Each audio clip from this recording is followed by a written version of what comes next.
Praise God. Palakpakan natin ang Panginoon sa umaga pong ito. I mean sa hapon pong ito. Sa hapon pong ito, I will be discussing a very important topic pertaining po sa ating family.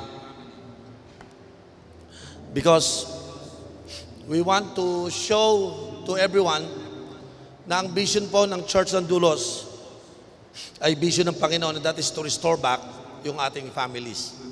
Sino rito yung mahal mo ang family mo? Ha? Alam niyo po ba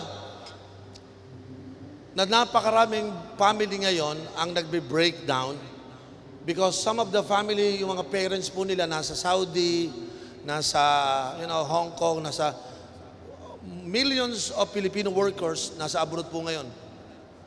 At kung titingnan niyo po yan, devastated po ang maraming mga families. Bihira po nakakasurvive ng maayos. Majority ng mga iniwan ng parents na sisira po. Reported po ito ngayon na sa Amerika, every two families after they got married, yung isa doon nagbe-breakdown. Ganyan sa Amerika. Because ang heavily attack ngayon ay ang mga families. Unfortunately, kung wala pong tatayo at maninindigan at pagsasabi na ganito ang family, patuloy po mawawasak. Alam niyo po ba, pag pumunta po kayo sa juvenile, yung mga nakakulong na mga bata doon, you will find out na yung mga batang nakakulong is a product of broken families. Based sa studies na ginawa po ng ating higher education, yung mga batang bunga ng broken families, sila po yung number one, hindi nakaka-cope up sa pag-aaral. Matindi ho talaga yung attack sa family. Majority of the people na nakaranas po ng broken families, na-break yung family because they don't want to forgive. Na-break yung family because they don't want to understand one another. They don't want to respect, they abuse one another. And because of that, nagpunta po doon sa pag-breakdown ng family. Ngayon, baka nga po dito sa loob ng kwartong ito, kakaunti lang tayo, mayroon pa dito victim ng broken family. And that is a very sad statement na makakadinig po tayo na na-break yung aking family, nag-broke down yung aming relationship ng nanay, tatay ko. Alam niyo po, isa po ako sa nalulungkot po doon. So as a pastor, it is my responsibility to teach the Bible. Ano ba sinasabi ng Panginoon about the family? So that habang bata pa lang kayo, iba sa inyo, bago pa lang may asawa, o yung iba sa inyo, mag-aasawa pa lang, you can fully understand what is the heart of God for your family. Alam niyo po, the moment you understand the heart of God for family, hindi mo sisirain ang pamilya mo. And I will be here to start teaching. Bakit ko po sinisimulan that the vision is our family? Kasi po, ang Dulos for Christ nag-i-exist sa paniniwalang ganito. Kung mababago mo ang isang tao, mababago mo yung pamilya. Because one person na naka-change ng life, nakaka-affect sa kanyang family. If you successfully change your family will affect and impact your community. Ganyan po yan. From individual to family to community. And once the community was changed and impacted by the families, it could transform a city. And when the city is transformed, it could transform a nation. Sabi nung iba, paano natin babaguhin ang ating bayan? You transform the city. How do you transform the city? You transform the community. How you transform the community? You transform the family. And how do you transform a family? You transform an individual. Kaya ang gospel po, pinipreach sa individual, papasok sa family. And our vision is nation transformation. Hindi tayo magtatagumpay, yung first two, hindi natin nakuha. So I have to teach the value of individual and the value of your family. We have to teach you biblical family so that yung biblical family na yun ang magpe-penetrate sa ating community, sa ating city, at sa ating nation. We have to be honest to ourselves na we need God para po mapaayos ang ating mga families. Now, magbibigay po ako sa inyo ng mga specific breakdown paano po natin mapapalakas ang ating mga family because the family is under attack. I think lahat po tayo, we have to admit, you and my family is constantly under attack. Do you believe that? Ito lang wala kang kaalam-alam. Yung television can be a channel of the enemy. Binuksan mo yung TV mo, iniwan mo yung mga anak mo, nanonood sila doon. Bigla silang makakakita doon ng mga sexually immoral act doon. Yung anak mo nanonood, wala kang kaalam-alam na penetrate na pala yung bahay mo. Sa bahay mo, may dumating na dalawang magnobyo, naghahalikan. Ba't kayo naghahalikan dito? Masama yan kasi live. Tapos sa TV, napapanood nila, ano pinag-aiba nun? Wala pinag-aiba yun.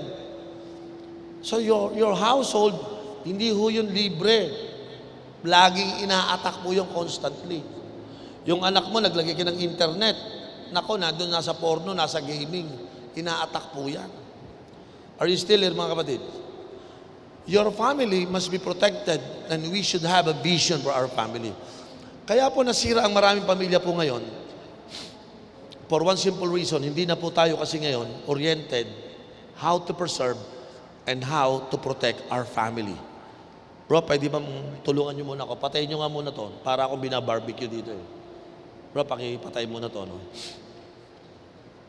I'm sorry, bro. Mayroon lang akong sipon, Parang masama sa, ko I-turn it off lang, bro. Dito ata to. I-off mo lang mo yun. Yeah, thank you. Yan. Okay. Saba ko tumigil. The vision for our family. Dito po sa Dulos, kasama, kaya tayo nagre-revisit tayo ng vision. Bakit ko na-explain sa inyo yung why we do what we do? Bakit may church na ganito? Gusto ko po explain sa mga tao na ang Dulos is not a religion. This is not the place where you acquire new religion. I'm very sorry. If you are looking for a religion, you don't come here because we are not offering religion to anybody. The only thing we want to offer to people is our vision, our purpose, and our reason why we exist. Nag-exist po kami dito to love God and to love people. We try to encourage everybody to believe na lahat tayo, meron tayong responsibility na baguhin ang bayan. Yun po yung pinopromote natin ito. And we have all the responsibility to preserve the next generation. Kaya lang, hindi natin magagawa ang preservation ng next generation at saka ng nation transformation kung ang bawat individual ay walang personal relationship kay Lord. Just like many other people, they try to do good, but without the changed life coming from our relationship with God, hindi tayo makakatulong sa pagbabago ng ating bayan. So we really encourage everyone, pag pupunta po kayo dito, na ang vision natin na mabago bayan, mapaghandaan ang next generation. At hindi natin ito magagawa kung wala tayong gospel experience, walang encounter with God. Parang ang example po ako, dati po akong aktivista, dati po akong masama. Hindi ko ito magagawa yung pangarap ko ng pagbabago ng bayan kung hindi muna ako nagbago. So we believe dito sa Dulos na ang pagbabago magsisimula sa bawat isa sa atin. Then we can promote change to other people the moment we experience change. It has nothing to do with religion, but it has to do with our life with God. Yun po ang pinopromote po dito.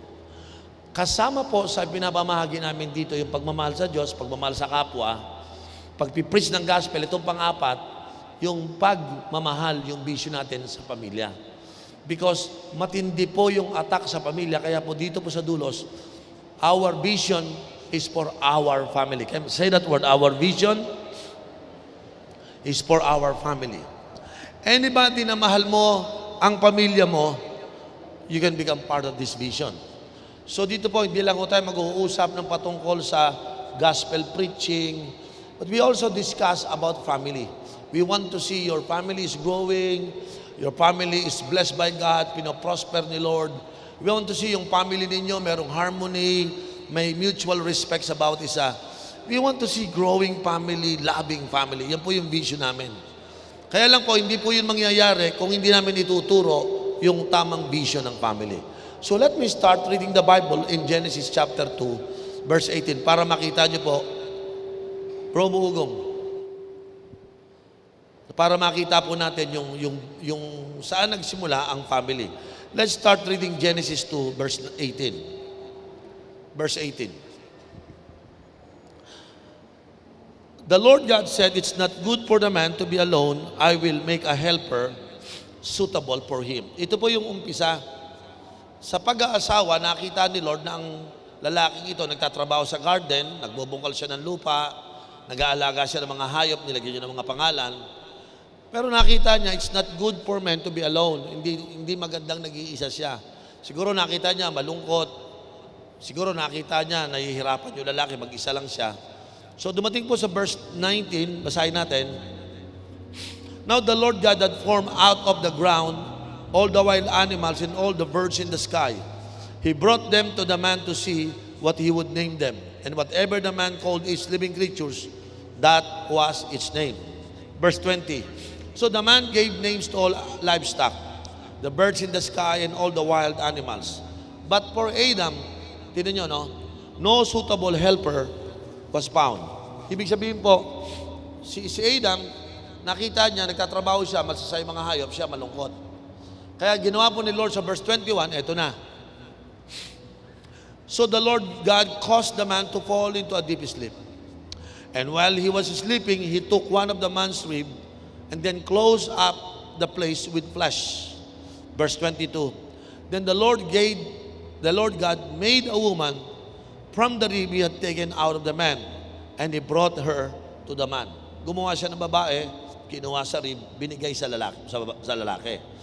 Verse 23, the man said, This is now bone of my bones and flesh of my flesh, and she shall be called woman, for she was taken out of a man. That is why a man leave his father and mother and united to his wife, and they become one flesh. Dito po, pinakita po dito yung union na pinag-isa sila ng Panginoon bilang mag-asawa. Now, if you will look at that passage, ang origin ng marriage, si Lord. Ang marriage po, ang wedding, hindi ho nagmula sa tao yan. Galing po yan sa Panginoon. So since ito ay galing sa Panginoon, si Lord ang nakakaunawa ng design ng marriage na nagiging family. Bago magkaroon ng family, meron munang garden. Merong assignment si lalaki. Nagwo-work na siya sa garden. Kahit wala pa yung babae, worker na ang lalaki. Okay? Nagtitil na siya ng land, nag-aalaga sa mga hayop, garden man talaga siya. Pero hindi maganda sa isang garden man na mag-isa lang siya nagtatrabaho. That's why binigay ang isang helpmate. Yung helpmate na yun, magiging family sila para pangalagaan yung pinagkatiwala sa kanila ng Panginoon. Sa makatuwid, ang Diyos ang nagbibigay sa kanila ng garden. Ang Diyos din nagbibigay ng kapartner. Magtatrabaho sila together para sa plano ng Panginoon. Yan po ang original design. But unfortunately, ang pag-aasawa ngayon, akala nila puro sexual experience lang. Hindi ho ganun yun. So, minabuti na lang ng ibang mga tao na akala nila ang pag-aasawa para mayroon kang sexual partner. I'm sorry. Hindi po yun. Ang union ng tao, pinagkaisa po sila ng Diyos for the purpose of protecting, tilling the garden, and working in the garden. Yan po talaga layunin nun. Yung babae tumutulong for the sake ng kanilang garden. Kasi po doon sa garden, sabi nga ng Panginoon, kainin nyo lahat dyan. Ibig sabihin may provision. Lahat makakain nyo, walang kulang dyan. Pero, wag lang kayong kakain ng puno na yun. Sa garden, merong provision. Pero mangalawa, merong words of commandment na wag mong ibabiolate. So, si Lord, ibe-bless ka niya, pero may bawal. Wag mong gagawin to. Ano yun? Kainin mo na lahat. Wag lang yung puno. Yun lang naman inutos eh. So, magtatrabaho kayo sa garden based according to what you hear and what you heard from the voice of God. Yun ang gagawin nila. Ngayon, ang mag-asawa, pag nag-asawa po tayo, parang wala ng role ang Diyos. Kanya-kanya na tayo. No? Yung standard ng pag-aasawa, wala na. Ang Bible were not considered. God was not even considered. Kaya po ngayon, ang naging bunga po ng mga tao, pag nag-asawa sila, talagang disoriented, warat na warat. Nakakita na ba kayo ang gaganda ng mga kasalan? Wedding of the century. Ilang taon lang, hiwala yon. Di ba? Ganyan sa mga artista, di ba? Ha? Ang gaganda pa, oh. Talagang tinitelevise pa, pero ilang buwan lang, warat na pamilya. Bakit? Kasi po, akala nila, ang kasalan, bongacious lang. Ha? Yung dapat dali na sa pinakamagandang lugar, yung mga photoshoot dyan, talaga may mga drone pa. Pero wala rin, kinabukasan, hiwalay. Broken family. Both parties are hurting and they need restoration. Why? Because majority of the people, when they get married, they don't understand when they get married. Now, tingnan niyo po ito. Since ito po yung vision ng Doulos for Christ, na ituro sa mga tao yung biblical marriage, meron po kami mga tip at panukala na gusto po namin unawain ng bawat isa. When you got married, some of you, married na, makinig kayo sa mga married na, or you're still single, you're about to get married. Okay? When you are a single and you are about to get married, or probably you are already married, ano ang unang ginagawa natin? Para po sa akin, dapat makita po natin yung vision for our family.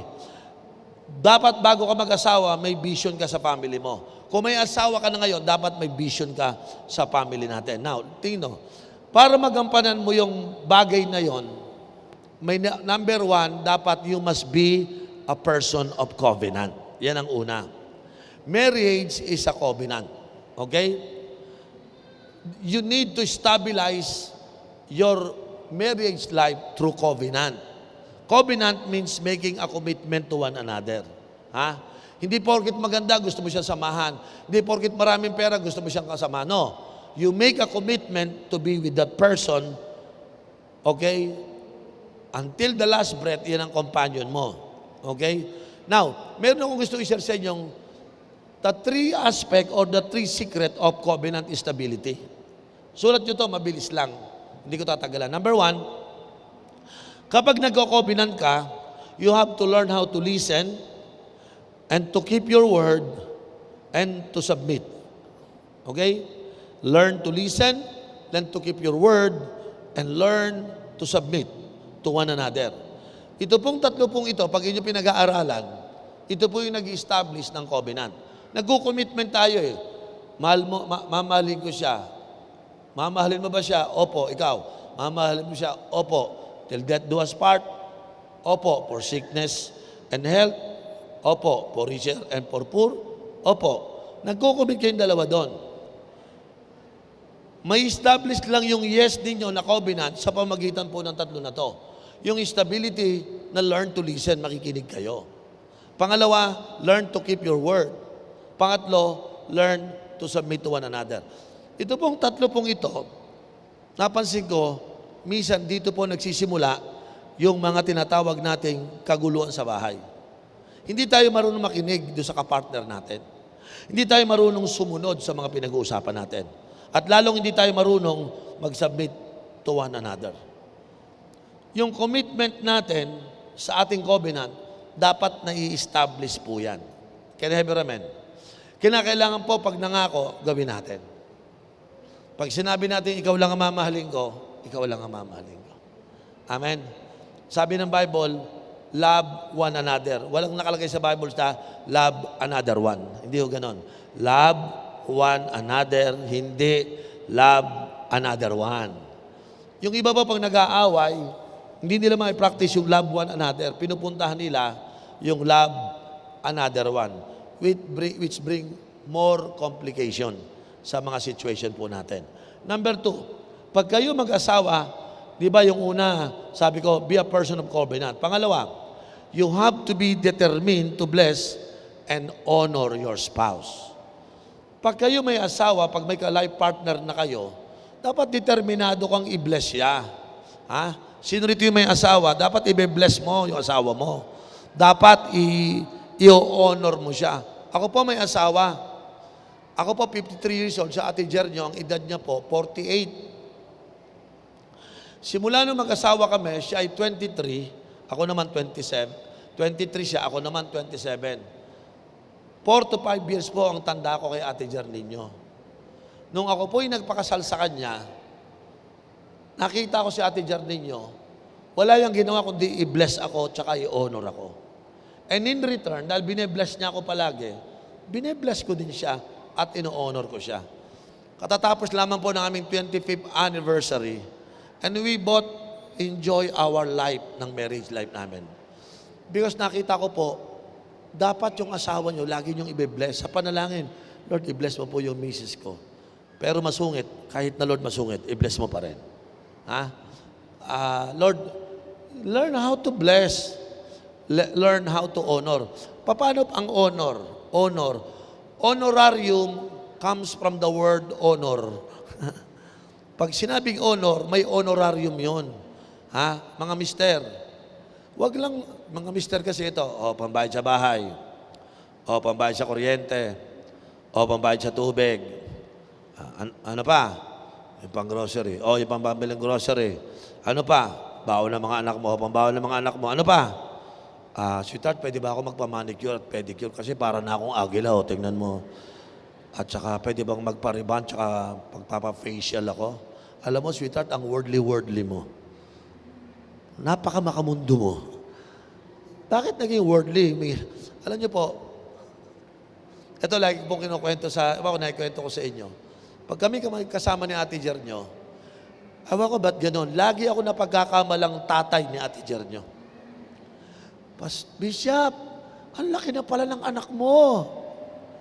Hindi ko anak yan, asawa ko yan. Ay, Bishop, pasensya ka na, sorry. Sabi ko, huwag ka mag-sorry. Sa sinabi mo, natutuwa ako. Bakit? Kasi alam mo kung bakit maganda yan, bata, ako nag-aalaga dyan. Alam niyo ba kung bakit maganda si Ate Jernyo at saka bata? Ako nag-aalaga dun eh. Mga lalaki, tularan niyo si Bishop. Pag kayo tinawag na tatay ng asawa mo, ibig sabihin successful ka. Ha? O kaya ganito, uy, kasama mo pala lola mo. Uy, hindi ko lola yun, asawa ko yan. Okay. Pag ang asawa mo pangit, ikaw may kagagawan yan. Tayo mga lalaki, we respect and we honor our wife. We respect them by maintaining their beauty. Abay, nung kinuha ko sa Ate Jernyo, yung dalaga, ang ganda-ganda nun. Dapat, ang number one kong goal, Lord, tulungan mo akong i-delay yung aging. Yan ang una. Huwag yung papasakitin ng ulo, tatanda ka agad. Mga husband, nandito ba kayo? Ha? I-shower mo siya ng blessing. Sabi niya, if you treat her as a queen, he will treat you as his king. Tama. If you treat her as your queen, she will treat you as her king. Si Ate Jernyo, siguro, baka hindi nyo pa narin magkwento. Si Ate Jernyo, araw-araw, siya pa rin, hindi siya kumukupas. Hanggang ngayon, siya pa rin ang nagsusuot ng medyas ko. Siya naguhubad ng medyas ko tuwing uwi ako. Siya yan nagmamassage. Why?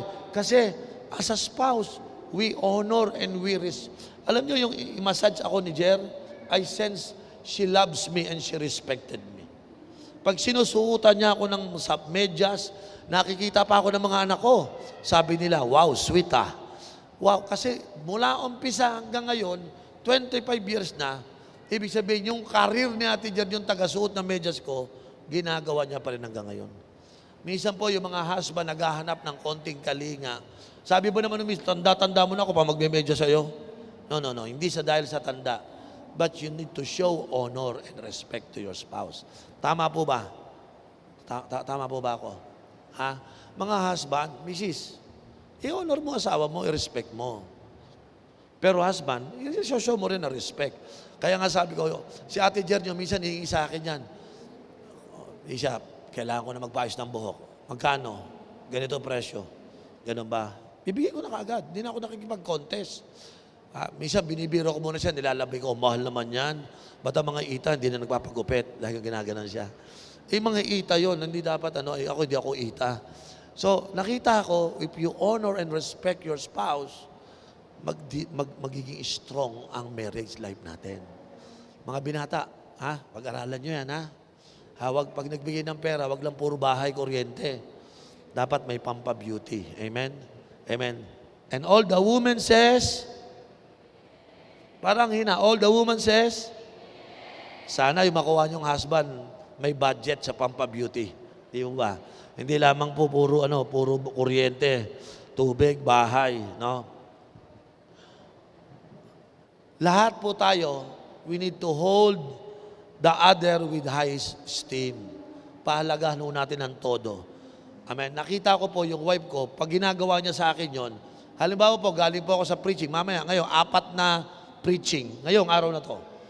Pag uwi ko sa bahay niya, sa Ate Jernyo, yung pa ako, mamasage niyan. Ikaw ba naman tumayo dito ng 1 oras at, nakuha mo? Ang hirap.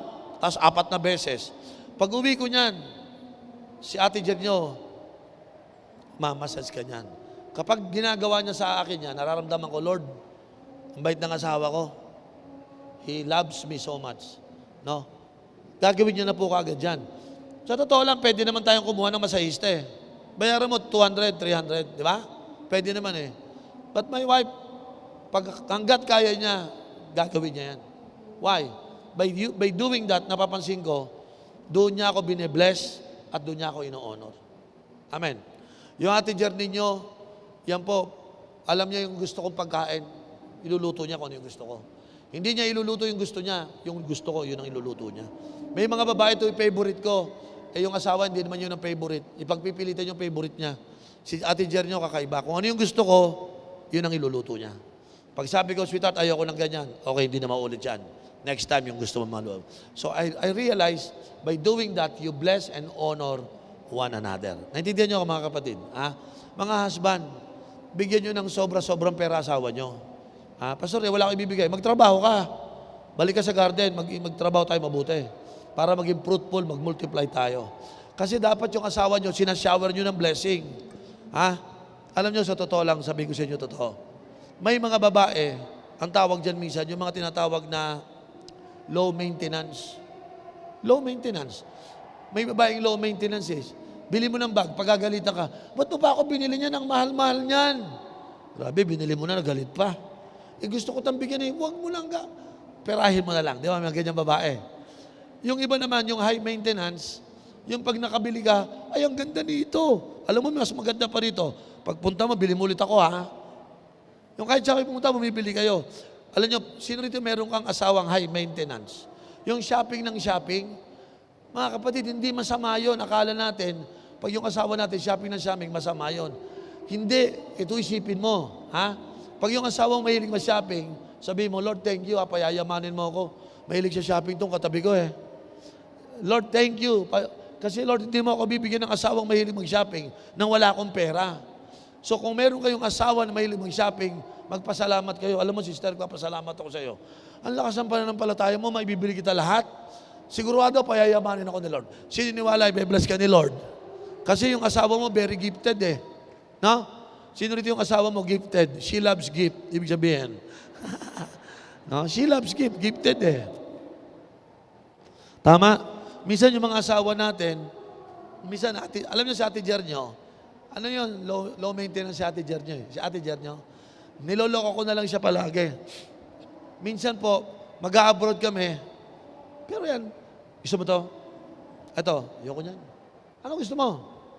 Wala akong makita eh. O sige, lalakad kami. Ito, gusto mo? Gusto mo yan konti. Ito, bilhin ko to. Sabi ko, kakasya ba sa'yo yan? Hindi, doon sa primary 12 ko to. Ah, okay. Bandang ulay, huwi kami, puro sa primary 1, primary 2, primary 3. Lahat ng 12 may uwi. Sabi ko, ano nabili mo sa'yo? Ah, basta may bibili ba ako dyan mamaya? May konti. Ay, ito, ang ganda. Oh, mas lalong hindi kaso siya, pambata yan. Hindi, sa anak to ni ano, para ano. Sabi ko, grabe to. Pero lahat yun, ako magbabayad. Pamimigay niya, ako magbabayad. Eh, joy niya yun eh. Tama. Pwede ko sabihin, ba't ka nagsha-shopping, ako pala magbabayad? No. I respect and I honor my wife. I bless my wife by doing that. So, kinakailangan, mga lalaki, hindi kayo pwedeng mahirap. Ha? Doon sa lahat ng mag-aasawa, mag-pray kayo, mapangasawa nyo mayaman. Bakit? Marami tayong gagawin, kailangan natin ng pera. Tama po ba? Amen? Gusto mo i-bless mo asawa mo? Hindi ka pwedeng poor. Ika siguro, di ba?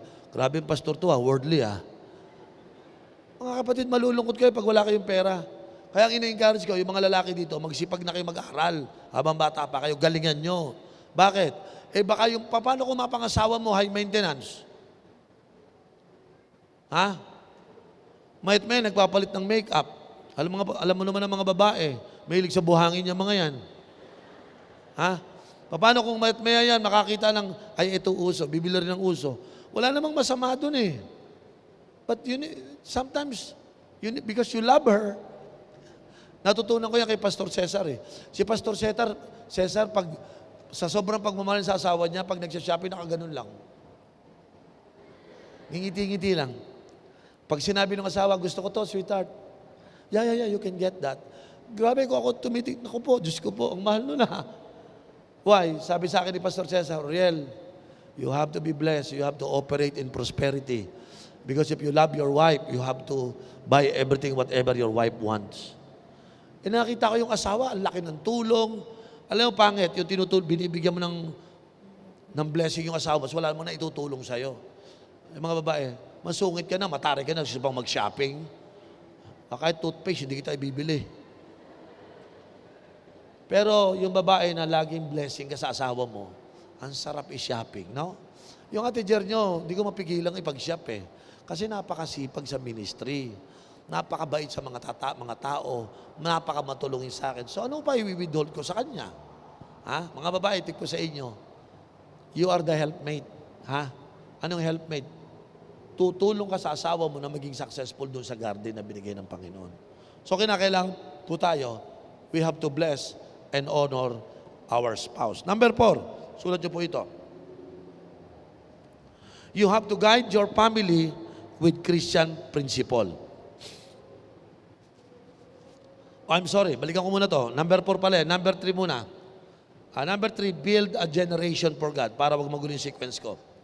You have to build a generation for God. Alam niyo po, pag pinag-aralan niyo po ang Bible, ang plano ng Diyos is that He could give the Word of God to the first couple, kay Adam and Eve. After giving His Word, the purpose is for them to keep His Word and obey it. So God gave the Word to Adam to keep it and obey it. And after keeping it, obey it, then they can teach it to their next generation. Alam niyo ginawa ni Eva at Adan? They receive the Word, but they don't obey it and they don't keep it. Result, they cannot teach it. Think about it. So lumipas po ang mahabang panahon, dumating sa punto nung dumating sa Noah, pinatay lahat ng tao. Why? Because the entire generation is no longer believing on the Word of God, and nobody is keeping the Word and obeying the Word. So the next generation was not able to receive it, and then the next generation was not able to receive it. Sabi ni Lord, masisira tong mundo na to. Eh, hindi marunong makinig sa salita ko itong mga taong ito eh. So ano ginawa niya? Dumating po yung flood, kaya pinitay lahat ng tao. Ang purpose ng total elimination ng tao, because nobody want to obey and listen to the Word and keep it. And if they keep on doing it continually without obeying and keeping the law, the world will be in chaos. That's why God need to destroy everything. Nung si Noah na lang natira, sino si Noah? Noah is willing to listen to the Word. He is willing to obey and keep the Word. Now, Noah is ready to impart it to the next generation. Eto, tingnan nyo to. Siguro yung iba sa inyo narito ngayon, nakita mo, Pastor, tatay ko, nanay ko, hindi sa akin in-impart to keep and obey the Word of God. Yun ang naging problema. Kaya ako ngayon, biblically ignorant ako. Bakit? Eh, hindi naman ako binibigyan ng oras ng nanay at tatay ko ng salita ng Diyos eh. Listen, si Bishop Oriel, nanay, tatay ko, hindi ako tinuruan ng Bible. So ano ang i-obey at ikikip ko? Hindi ko alam eh. So yung life ko ng bata ako, kinanda ko lang kung ano yung mabuti based sa nakikita ko at nararamdaman ko. But I was never guided ng Word of God. Kaya ako po, first generation Christian ako eh. So when I come to know the Bible, when I read the Bible, nasyak ako. Grabe, ang layo ng pinagagagawa namin. Then I begin to realize, my problem kaya pala nasira ang buhay ko, because I never obey and I never keep the Word of God. And as a result, ako po tinamaan yung generation ko, wasak. Naka-recover lang ako nung bumalik ako sa Word of God to obey it and keep it. Ngayon, yung asawa at anak ko, yung second generation, yung mga anak ko pala, not my wife, yung nanganak na yung asawa ko, naibigay ko na sa kanila yung teaching to keep it and obey it. Nung nakita ko po yung mga anak ko, nagseserve sa Panginoon, napakasaya ko. Bakit? Kasi po, yung aking mga anak is now a believer of God's Word. Believer po sila ng God's Word. Hindi na ho sila ngayon nag-i-struggle. Bakit? Kasi po, sila po yung pinagpe-pray ko ng next generation. Now, tingnan niyo po ito sandali. Ilan sa inyo, nanay, tatay mo, they don't even talk to you about the Bible. You know what will happen to you? Since you don't know and hear about the Bible, you will conduct yourself based on your instinct. Magiging instinct lang sa'yo. Yung alam mong tama, pag nai-instinct mo pa, magagawa mo. Pero pag hindi mo na nai-instinct, wala na, masisira. That's why magtaka po kayo. Yung mga congressman, senador, na mga nangungurakot, tawag nila Christian sila. Nakita niyo po yung mga government offices natin, punong-puno po nagtatrabaho doon, sabi nila Christian sila. But Christians that never obey God's word. Why? Because they are the generation na hindi nakadinig ng salita ng Diyos. Babalik ko po ito sa inyo ulit. Sa Doulos for Christ, we try to bring to you the Word of God, the Bible, as the final authority of your life. Para maibalik mo sa buhay mo ang salita ng Diyos, para one day magkakaasawa ka, magkakaanak ka, yung anak mo, makakandak nila ang word na yon. They will listen, they will obey, they will keep the Word of God. And that's how we protect our next generation. Kaya po yung family natin, sinesentro natin ang salita ng Diyos para sa ganun po ang Word of God ay maging bahagi ng kanilang buhay. Tingnan niyo po to. So sa Genesis, nawasak lahat, namatay sila. Until finally, buksan natin ito sa book of Genesis. Tingnan po natin ito. Dito po sa Genesis chapter 15 verse 5, pinalik ni Lord ang promise ng Panginoon kay Adan. Remember, lahat ng lahi ni Adan namatay, nabuhay lang si Noah, dumami tao. Nung dumating na si Abraham, tingnan niyo po paano ni-recover ni Lord, ibinalik ang kanyang pangako. He took him outside of the tent and said, "Look up at the sky and count the stars. If indeed you can count them," then he said to him, "So shall your offspring be." Yung next generation mo, ganyang kadami. Verse 6, Abraham believed the Lord and he credited to it him as righteousness. Binigyan na naman ng pangako si Abraham. Abraham, tumingin sa langit. Nakita mo yung mga stars? Ganyan na magiging offspring mo. Ibig sabihin, ganyan na magiging next generation mo. Dadami din sila. Ibig sabihin, ang promise ng Diyos kay Adan at Eva na magparami, pero naglilisen, nag-o-obey, nagkikip ng word, ay itinuloy niya na ngayon kay Abraham. Pagdating ni Abraham, layunin ng Diyos na sila na yung maglilisen, mag-o-obey, magkikip ng word ng Panginoon. Lumipas sa maraming panahon, wala na po si Abraham, ngayon patay na. Tanong sa Pilipinas, meron kaya ditong willing mag-listen, mag-obey, at mag-keep ng Word of God sa kanyang life? Tayo po yung Christian ngayon. Being a Christian, it is our responsibility to listen to His voice, His Word, to obey it, and to keep it. So that one day, we can teach it to the next generation. Yun po ang point ko. Lahat po kayo, pagka-Christian kayo, dapat yung anak ninyo, maturuan ninyong makinig sa salita ng Diyos. Matutong sumunod at matutong i-keep ang Word of God sa life nila. By doing that, they will be blessed and prospered by God. Mawawala po yung mga balakid na hadlang at sila'y hindi po isusumpa, kundi pagpapalain ng Panginoon. Kaya tayo merong Doulos for Christ. Mahal natin ang pamilya mo ngayon at ang magiging pamilya mo. Siyempre, kung may asawa ka na, may pamilya ka na ngayon, puntahan mo yan. Yung next generation, bantayan natin. Amen po ba? Number 4, sulat po na ito, number 4. Sa number 4 po, guide your family with Christian principle. Lahat po ng family members natin, dapat alam natin yung principle. Halimbawa, principle ng spiritual growth. Tuturo mo sa anak mo yan. Anak, ito yung prinsipyo ng spiritual growth. Kung gusto mo lumago sa spiritual growth, araw-araw, magbabasa ka ng Bible. Once a week, pupunta ka ng cell. Once a week, pupunta ka ng Sunday. At least, sumama ka sa training. Yun ang mga principle. Gusto mo siya lumago. Sasabihin mo sa kanya, anak, magbasa ka ng Bible. Hindi naman niya alam kung bakit.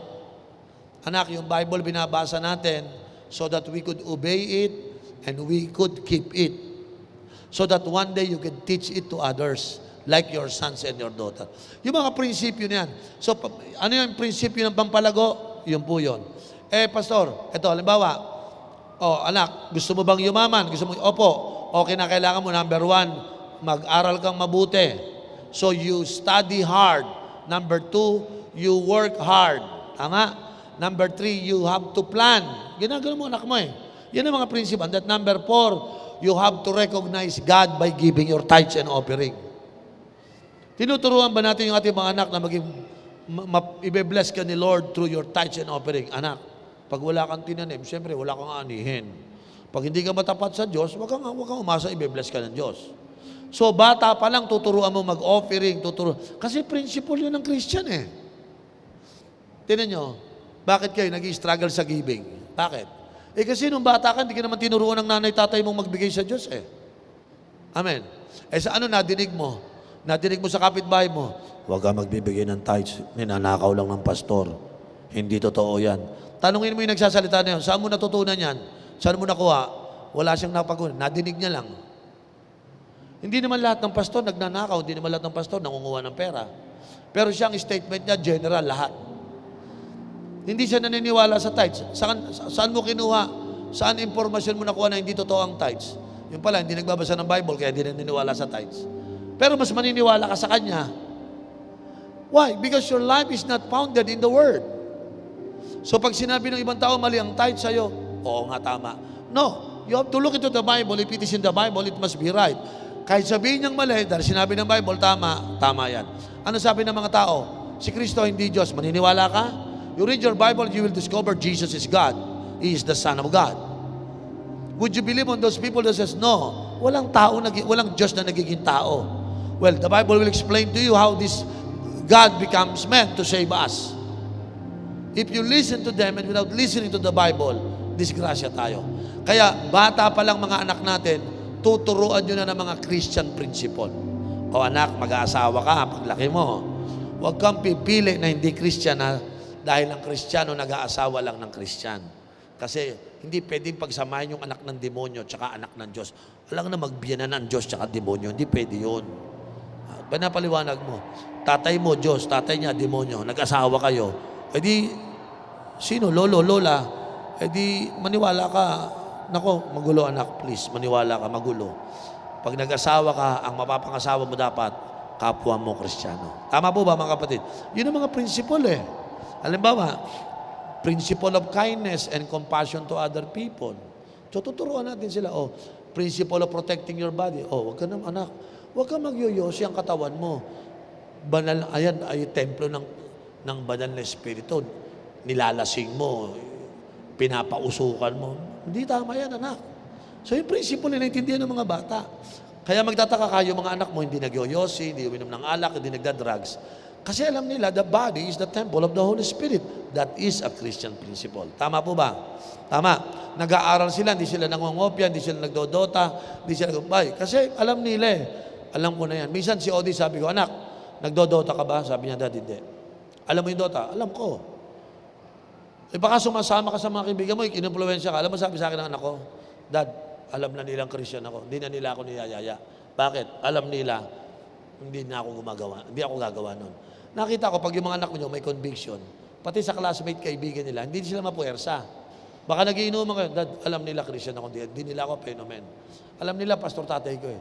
So nakita ko, pag bata pa lang, tinuturuan mo na sila mga Christian principle. Paglaki niyan, hindi tatamaan. Naintindihan niyo ba ako mga kapatid? Are you listening? Ha? So ang family, dapat proteksyonan talaga natin ito. But we can only protect them if we practice Christian principle. Huwag niyo nga hayaan ang mga pamilya ninyo ng principle na kokopya nila sa world. Nasa Amerika ako. Laging problema nila, early pregnancy. Even among Christian churches. So one day, nagpunta ako doon sa church.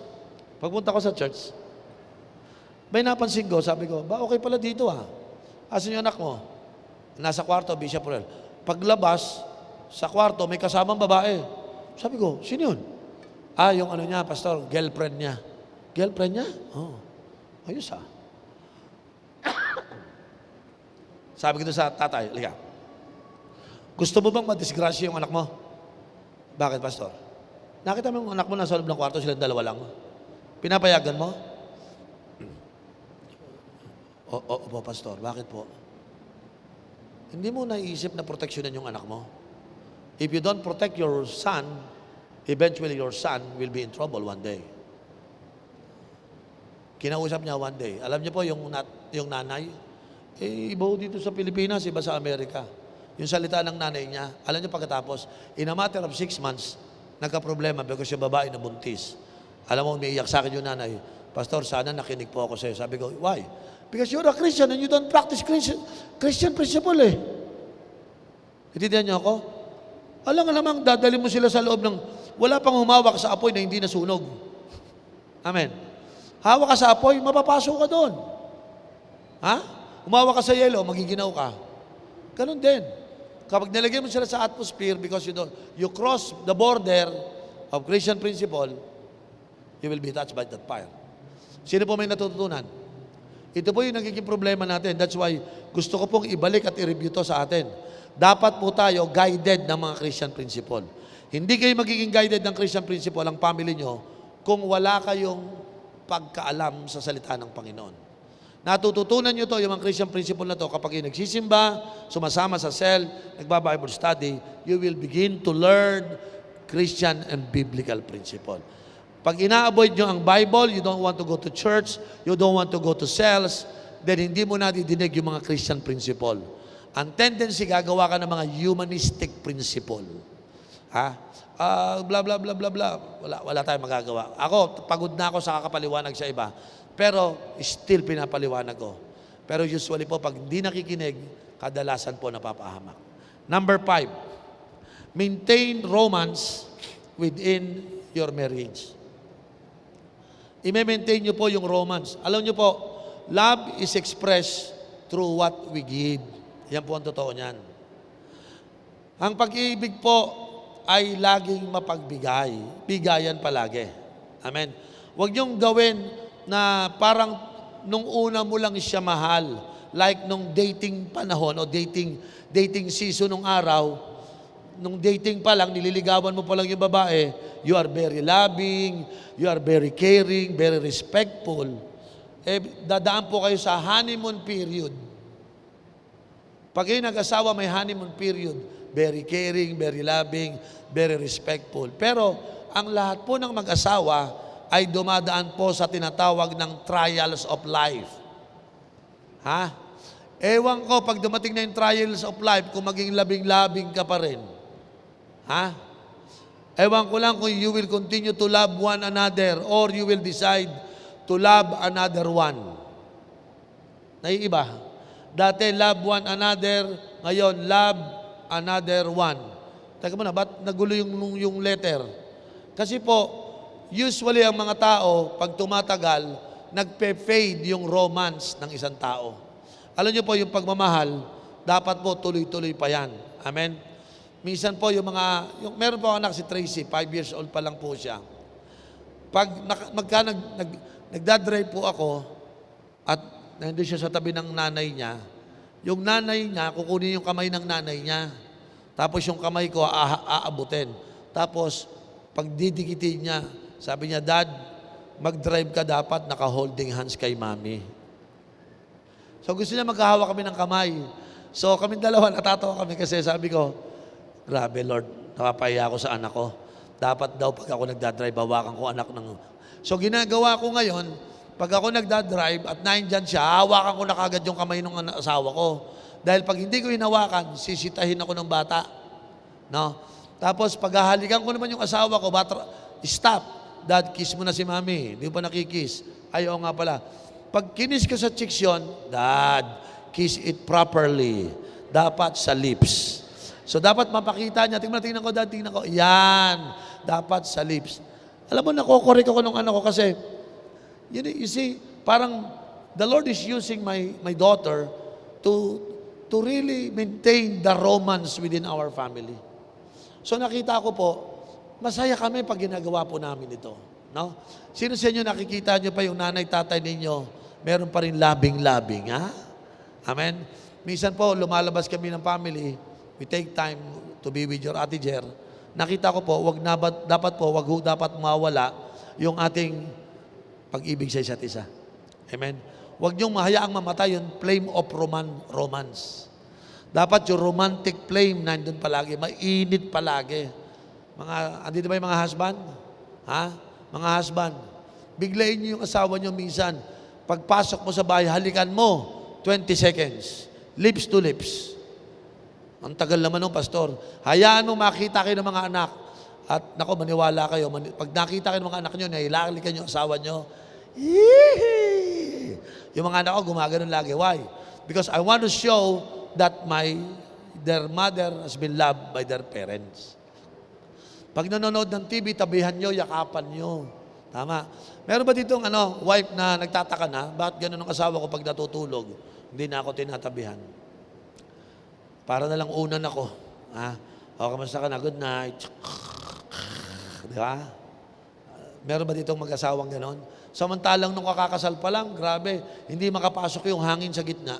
Yung dikit na dikit. Di ba? Pag yumakap, dikit na dikit eh. Sabi ng asawa, sweetheart, hindi makadaan yung hangin. Hindi ko papadaanin ang hangin sapagkat gusto ko, close na close tayo. Ngayon, bagyo na dumadaan, wala nang pumipigil bakit? Yung romance kasi, nang lambot na, nang hina na, nawala na. Dapat yung romance tuloy-tuloy. Ha? Mga kabataan, kung hindi mag-aasawa kayo, maintindihan nyo sinasabi ko. Ha? Huwag lang puro kayo magaling sa honeymoon. Dapat ang family natin, bigyan nyo ng chance kung kayo mga pamilya, bigyan nyo naman ng chance yung nanay, tatay nyo. Sabihin nyo sa nanay, bumili na po ako ng plane ticket sa inyo. Meron na po kayong 3 days hotel. Pumunta lang po kayo sa Hong Kong. Kayo lang dalawa, mag-date kayo. Ito yung pang-taxi papunta sa hotel. Ito yung pagkain nyo, mayat-maya. Mamasyal kayo, ito yung budget. Sige, nay, mag-date kayong dalawa. Let the romance be nurtured. Ha? Kung kayo may mga pera, alam nyo, mga nanay ninyo, hindi na nakakapag-date siguro. Kung buhay pa nanay, tatay ninyo, let them do it. Bigyan nyo sila ng chance. Ha? Can I ever amen? Now, last, pang-anim. Puntahan natin. Always build walls of protection around your family. Build walls. Protect your family. Okay? Every husband need to fight to keep it strong. No? You need to put the bricks of harmony, the bricks of communication, the bricks of respect, and the bricks of love and dialogue. You need to cover your family with prayer.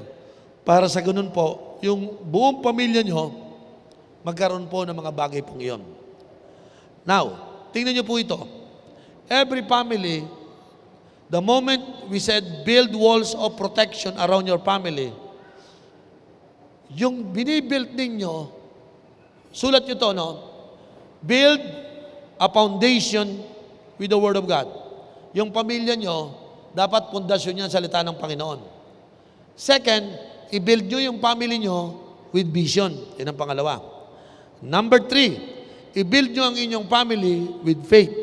And then number 4, build your family with love. Yun lang yun. No? Ano yung una? Word, vision, faith, and love. Yun po ang pinakapundasyon ng tinatayo nating pamilya. So ako po yung tatay. Okay? Bilang isang tatay, iniisip ko palagi na yung Word of God ang pundasyon ng buo naming pamilya. Pangalawa, yung vision. Pinag-uusapan dapat natin yung future natin. Kaya yung anak ko, sinasabi ko sa anak ko, anak, kailan ka gagraduate? O pagka-graduate mo, what is your plan? Do you want to start your own business? Or you want to become an employee? What do you want? We could talk over about it. Oh, anak, gusto mo bang, ano ba future dito? Ano ba yung, nakita ko, lahat ng anak natin, kasama tayo, alam natin yung picture of our tomorrow. There must be a vision. Hindi lamang po vision, dapat yung faith, lalo na po yung faith. Hindi pwedeng magkaroon ng doubt, hindi pwedeng magkaroon ng worries palagi ang ating mga anak at mga magulang. Dapat i-enhance natin yung kanilang pananampalataya, paniniwala, na talagang may mga imposible na pwedeng maging posible. Because faith will work out the impossible. Amen po ba? Our God will help us. Our Jesus, the strong foundation of our faith, will make it happen. Because the impossible can be possible with God. The supernatural power of God is available and able to help us to make things possible when it is impossible. So, tuloy po yun. Dapat yung faith natin tuloy-tuloy. But of course, we have to build it with love. No? May suggestion lang po ako bago ako magwakas. Yung mga do's and don'ts. Gusto ko lang yung don't. Okay? If you are a parent, you should not do this. Okay?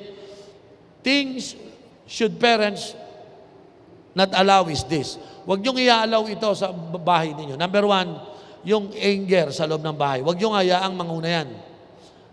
Ito yung mga dapat gawin. No? Or huwag niyong i-allow ito sa bahay niyo, yung anger, yung nagpe-prevail ng anger, yung mga galit, bulyawan, huwag niyong hayaan yan. Bata pa lang, shh, don't shout. Shh, don't be angry. Dapat sinasaway natin. Para yung anger po, hindi nagbe-burst, hindi sumasabog sa pamilya natin.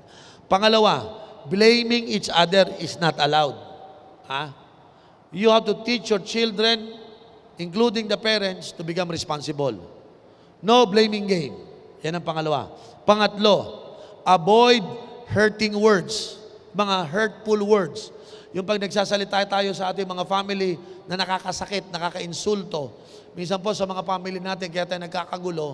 Kasi kung magsalita siya, sabi ba naman sa akin, di ba, narinig yan? When you begin to speak words negative, nakaka-damage po ng self-esteem. Nakaka-damage po ng pagkatao ng isang tao. We should avoid verbal abuse. Okay? Number 4 is physical abuse. Iba po yung physical abuse sa verbal abuse. Verbal abuse, nakaka-hurt ng inner life. Pero physical abuse, actual po yun, panlabas, nasasaktan ng tao. This should not be allowed. If you are a parent, anger, blaming each other, hurting one another, physical abuse, not allowed sa loob ng family. Amen. Amen po ba? Now, sino sa inyo, pagpunta nyo rito, you don't know na ang topic ay family. Pag upo mo pa lang dyan, when I begin to discuss about family, naiisip nyo na yung nangyari sa pamilya mo. Or probably while you are sitting there, you said, Pastor Riel, you simply don't know how I feel this afternoon. Hindi mo kilala nanay, tatay ko. They hurt me so bad. I've been rejected since ako ay bata, and they keep on hurting me until now. Pastor Riel, product ako ng broken family, and I tell you, I was hurting since then. Alam niyo po, ang isang pamilya po, wala pong nagplanong masira yan. But because of trials of life, circumstances of life, ito po yung na-damage. And sometimes you can be a victim of that. No? Sometimes, lumalaki ka, yung pain sa loob, yung sugat sa loob, damang-dama mo. Lalo na pag ang topic, family like this. Siguro nandiyan ka ngayon, sabi mo, Pastor ko, alam mo lang how painful it is. I was hurting right now. Alam mo, yung lahat ng sinasabi mo ngayon, Bishop Uriel, napakaganda lahat niya, kaya lang sayang. They are no longer here, broken na, and I tell you, lalong sumasakit ang damdamin ko kapag nakakadinig ako ng ganito mga message about family. Well, I want to encourage you right now. I believe that God is willing to heal and restore anybody who experience rejection, pain inside of your heart. Alam niyo po, gagawin lang natin ganito. Forgive. Say that word, forgive. Sabi mo sa katabi mo, forgive. Nahihiya po yan sabihin. Ano po sabi ng Mark 11:25? Okay? And when you stand praying, andyan ba? Ayan po dyan. When you stand praying, if you hold anything against anyone, forgive them, so that your Father in heaven may forgive you your sin. Nakita ko po, yung forgiveness to one another is so important. Alam nyo, it's good to discuss about family matters sa hapon pong ito. Pero mababaliwala po lahat ng tinuro ko sa inyong family matters. If you are in pain, and if you are hurting, and you carry something inside of you, and you don't want to forgive. Alam nyo, sa hapong ito, si Lord mag-heal ng ating inner life.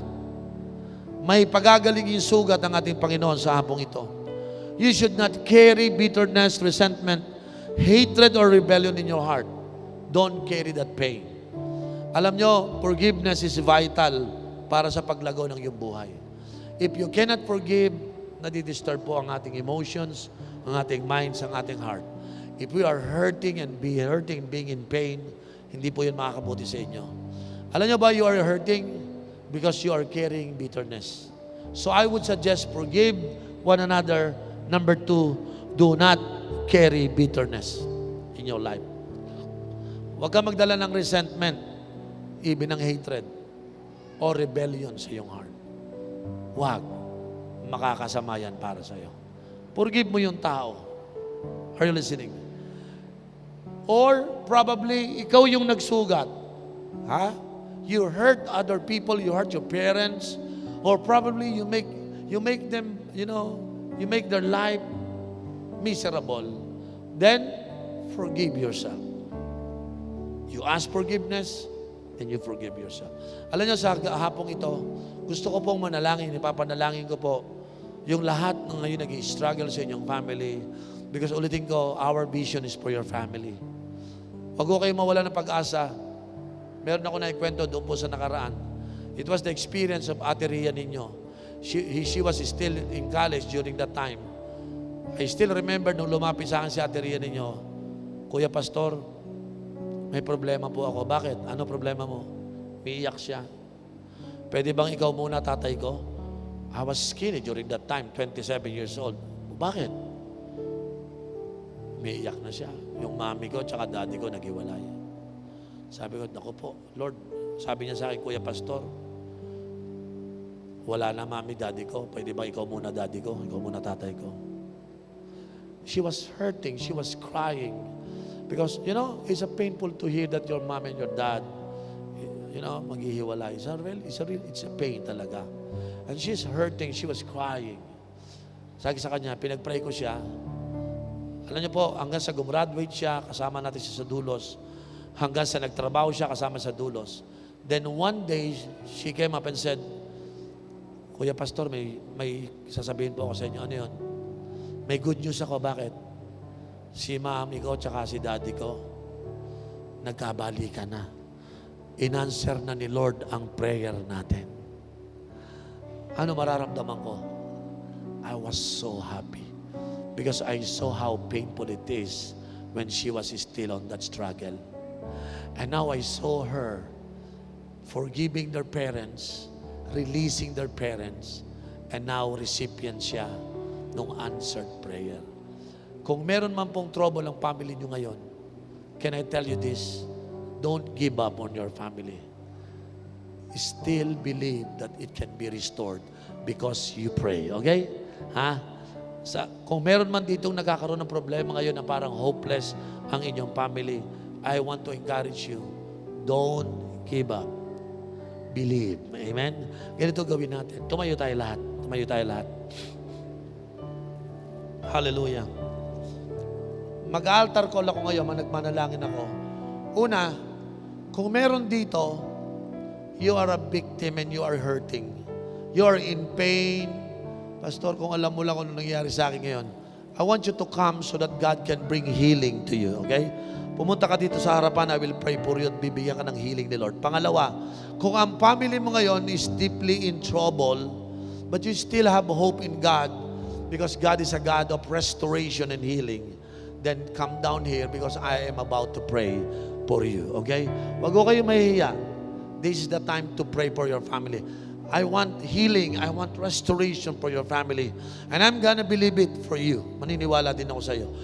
If you have, you are in pain and you want to be healed, if there's troubling in your mind because of what happened in the past, just come and let God heal you and restore you. Are you ready to do that? Okay?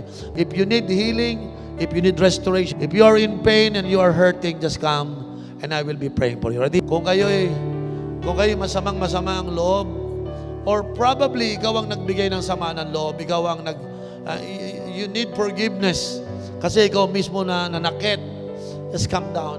God will heal you. Hallelujah. Praise God. Sige po, wag po kayo maya. Thank you, Jesus. Oh, yes. Hallelujah.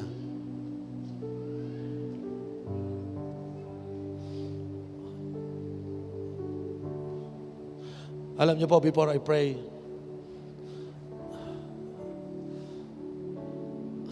may nagtanong sa akin, Pastor, ano mabigat na problema?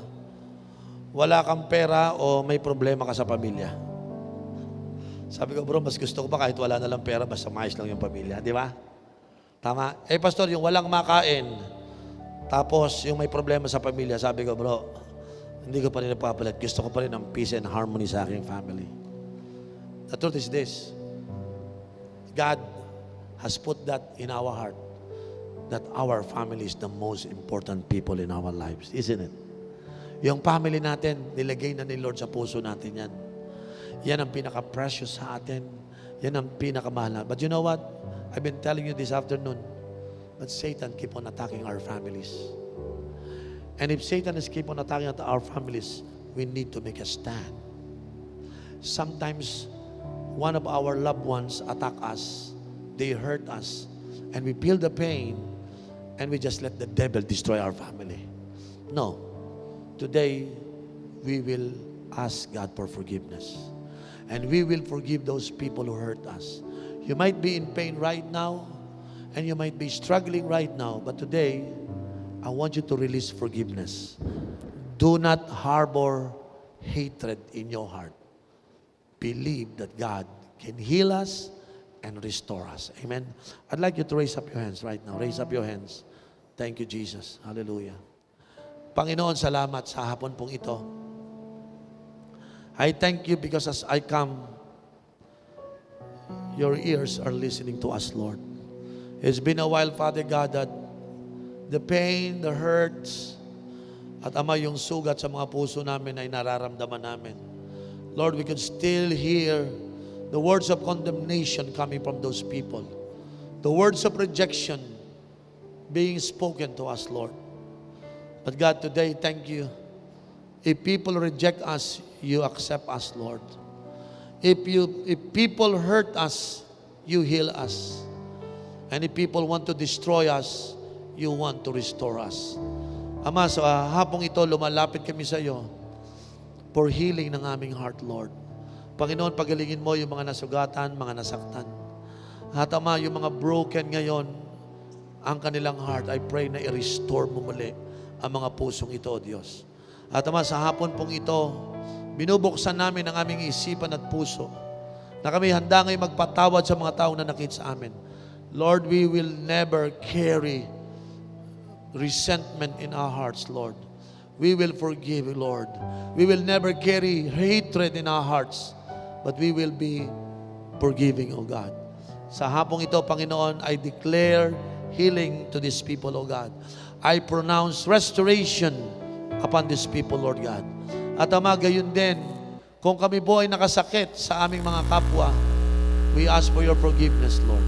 We ask for your forgiveness. And starting today, Lord, we go for restoration ng aming relationship sa mga taong kabahagi ng buhay namin. Lord, we lift up to you our family, Lord. Katulad ng aming napag-usapan sa hapong ito, our vision is that whole family will come to know you and the whole family will be blessed so that we could hear your voice. We're blessed so that we could listen and obey your word, Lord, and we could transfer it to our next generation.